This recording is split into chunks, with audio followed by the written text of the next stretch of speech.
ambalo tunapaswa kulizingatia ni kuendelea kuwachunga hawa vijana ambao sasa hivi wameanza kuhifadhi Qur'ani. Tuendelee kuwasimamia walimu, tukishirikiana na wazazi kwa pamoja, tuendelee kuwasimamia mpaka watakapokuwa wakubwa, wasiwe ni wenye kuitupa Qur'ani, kwa sababu miongoni mwa matatizo au mashaka makubwa ambayo yanadhihiri katika zama hizi tulizo nazo ni kuwa kuna taswira fulani inajitokeza kama kwamba wanaohifadhi Qur'ani baadhi yao wanahifadhi kwa malengo ambayo sio yale malengo hasa yaliyokusudiwa, na hili ni kwa sababu hatujawatengeneza baadhi yao wakiwa wadogo katika misingi madhubuti na kuwaaminisha, kuwafundisha, kuwaingiza itikadi kwamba mnatakiwa muhifadhi Qur'ani kwa malengo gani.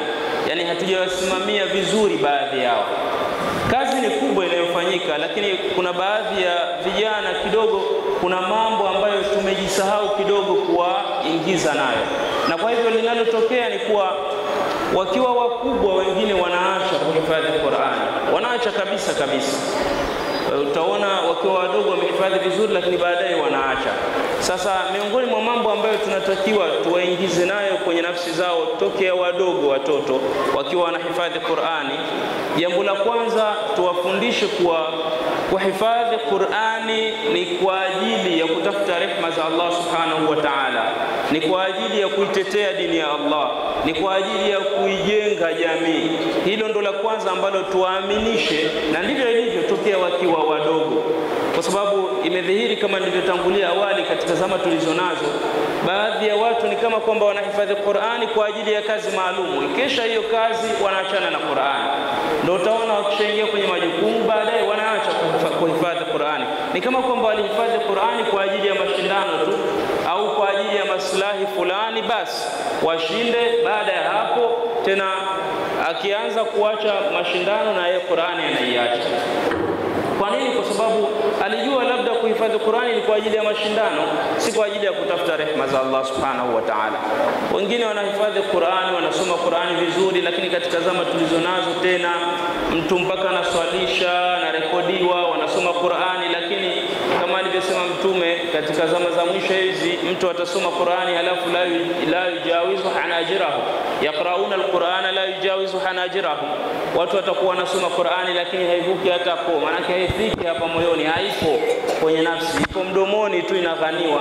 Lakini maana yake ni maana yake mtu anajionyesha kwa ule usomaji, lakini yeye hatafakari katika Qur'ani wala hazingatii chochote katika Qur'ani. Kwa hiyo ninachokusudia kukisema kwa ufupi ni kwamba tuwatengeneze watoto wetu katika itikadi ya kwamba hii Qur'ani wasisome kwa ajili ya kuwaburudisha watu, labda kwa sauti zao nzuri, au kuwaonyesha watu, au kwa ajili ya kazi maalum, lakini waihifadhi hii Qur'ani kwa ajili ya maslahi ya kutengeneza jamii na kuutumikia Uislamu, dini yao, na kupata salama mbele ya Allah subhanahu wa ta'ala. Haya ndo kwa mukhtasari ambayo nilikusudia kuyazungumza hapa. Tuwatengeneze watoto katika njia iliyokuwa sahihi, wajue malengo ya kuhifadhi kwao Qur'ani. Na kwa hakika watoto wamefanya kazi kubwa. Allah awabariki walimu wao, awape kila la kheri, na wahifadhi pia Allah watoto hawa kutokana na majanga na mitihani mbalimbali. Waendelee kuhifadhi na wawe viongozi wa baadaye.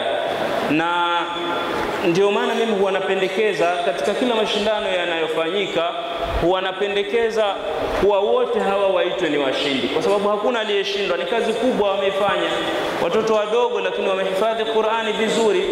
Na kwa hivyo napendekeza tukiwa tunafanya mashindano haya, tukiwataja wale washindi, bora tuwataje washindi kwa nambari, lakini wote wawe washindi. Mshindi wa kwanza, mshindi wa pili, mshindi wa tatu, mshindi wa nne, na nadhani hivyo ndio inavyofanyika, kuliko kusema mshindi ni mmoja katika watu watano mathalan, kwa sababu wote ni washindi, hakuna aliyeshindwa hapo. Wote hakuna aliyeshindwa, lakini tu kuna mshindi wa namba 1, namba 2, namba 3 na namba 4. Lakini kwa kweli wamefanya vizuri na Allah wahifadhi.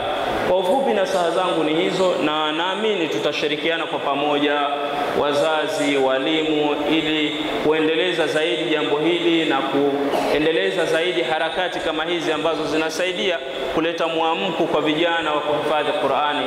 Namuomba Allah atujalie mwisho mwema na atutekelezee yale mahitaji yetu na atusahilishie kila ugumu katika mambo yetu.